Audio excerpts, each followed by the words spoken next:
et Thomas Chapuzot.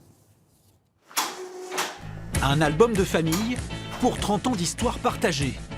Dans le laboratoire de sérigraphie, l'heure est à l'assemblage des 150 exemplaires du livre édité pour cet anniversaire.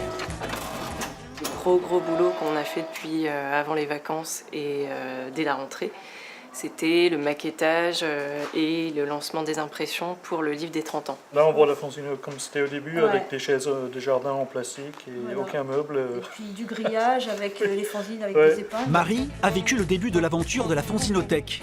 Andy, américain de Poitiers, lui, était un habitué du confort moderne.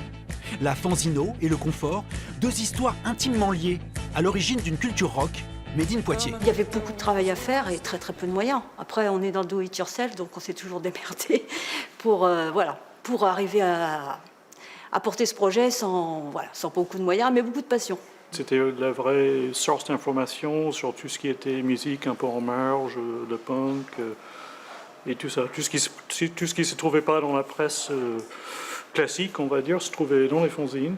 En 30 ans, la fanzinothèque a grandi. Installée dans de nouveaux locaux en 2017, l'association abrite désormais plus de 55 000 documents. Un fonds unique en Europe sur lequel veillent 5 personnes et un nouveau directeur, Guillaume Guardès, lui-même ancien auteur de fanzines. Tu vas avoir deux types de fanzines, si on schématise. Tu vas avoir des fanzines informatifs, le fanzine média, qui va parler de musique, qui va parler d'art, qui va parler de politique, de poésie. Tu vois ici un fanzine typique avec des interviews, Burning Heads, un groupe de rock qui existe encore. On va trouver des gravzines avec sans texte, uniquement de l'expression visuelle.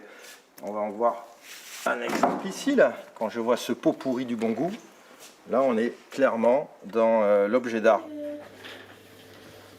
Dans son appartement de Poitiers, Emmanuelle Lescouette, elle, est en plein travail de fabrication.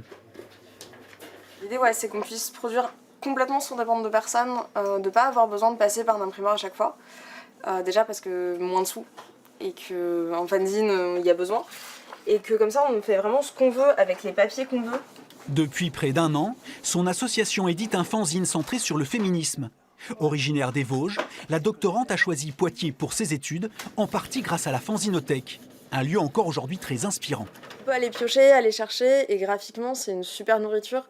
Nous, nos zines, la plupart, avec les filles, on montait à la fanzino, on va fouiller, et c'est comme ça qu'on calibre un truc.